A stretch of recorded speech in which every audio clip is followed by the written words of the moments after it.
Okay, so this is method 12. I call it urban concrete. I do this a lot in like more contemporary loft type environments where they want that kind of exposed concrete urban look. Doesn't have to do that. This is a great multi-layer plaster finish. It gets a lot of movement and texture through it. And just by changing the colors, this could easily be an old world finish.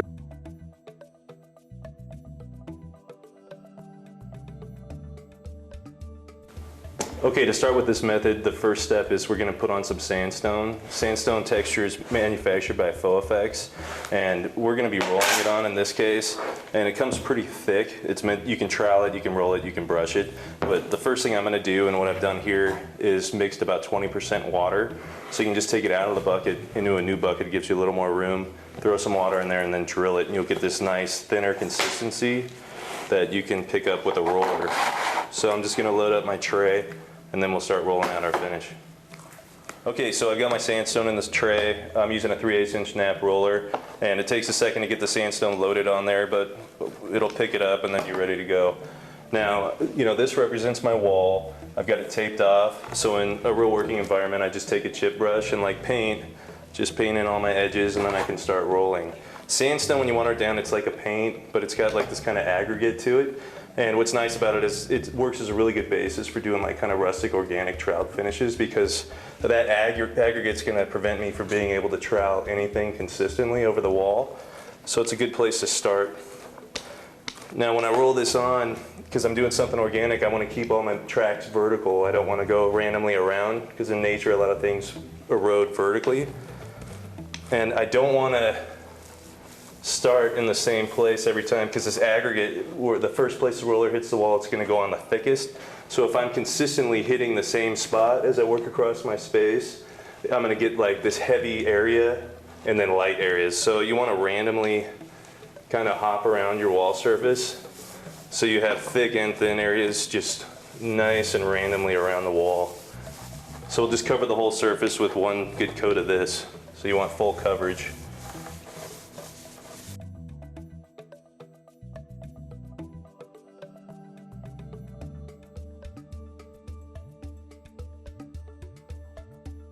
Okay, for rolling sandstone, I get about 180 square feet per gallon. Before I start troweling my plaster, I need to knock down some of this rough aggregate from the sandstone. So I'm just going to use a trowel and run it over the surface, knock down any of the real high stuff, make it a little easier to trowel. Okay, for this finish, we're going to use Faux plaster, and we're going to tint it with black aqua color and dark brown aqua color. All this is by Faux, all right? And the recipe we're going to use, I've got 64 ounces of my Faux, 27 tablespoons of my black, and 14 tablespoons of my dark brown. So I've got this really kind of dark plaster color, all right? Okay, so what I'm going to do is I've got my plaster loaded up on my hock, and I'm going to trowel this stuff on full coverage and just give it almost like a minor kind of skip trowel movement, because for this finish we're going to give it kind of a look that it is hand troweled. So, you know, I'm going to work left to right, start up in my left corner. Just work out from that edge.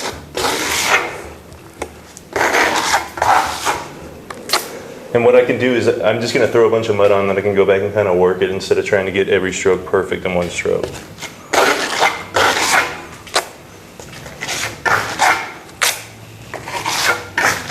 So I get some material on now, come back and kind of give it some nice movement.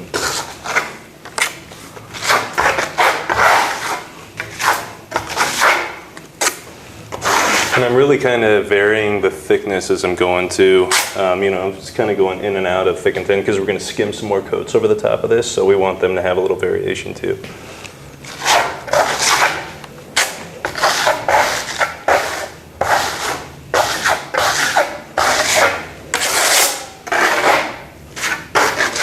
Okay, so I'm done with my Faux layer, and I get about 80 square feet a gallon. Okay, for the next step of this finish, what I need to do is just give my Faux a light sand. So I'm just going to use a 220 grit paper and just go over this thing lightly and knock down any real high points.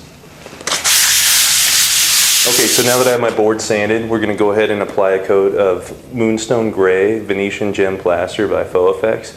So I'm going to get my hock and trowel set up with this stuff, and then we'll get to troweling it. Okay, so I'm all set up. So what I'm going to do is do like a semi-tight trowel over the top of this Faux with my Moonstone Gray. So I'm going to fill in some areas a little heavier, but the most part I'm going to take a lot off and to expose some of this color underneath and some of the movement of it.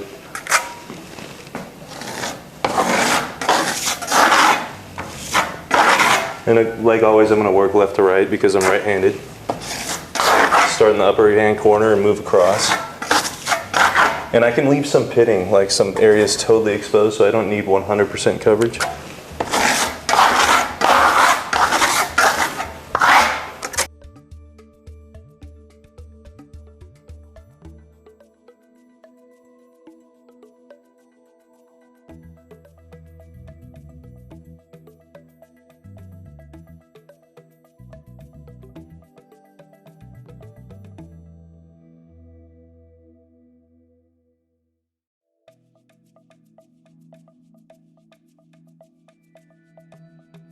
Okay, so I got my coat skimmed on, and you can see some of this darker faux text color is still reading through on my high points and my trowel marks, and because of the sandstone underneath, it's giving it this kind of aggregate like kind of punch texture all over where that color is really reading through. So I'm going to let this dry, and then we'll move on to our next layer.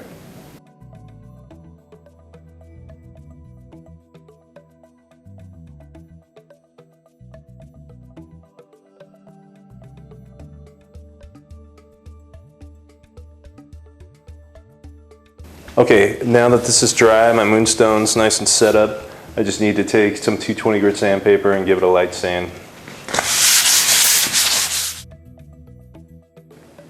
Okay, for the next step in this finish with a hock and trowel, we're going to trowel a coat of Proceed rough regular texture over the entire surface. We're just going to do a real tight skim coat.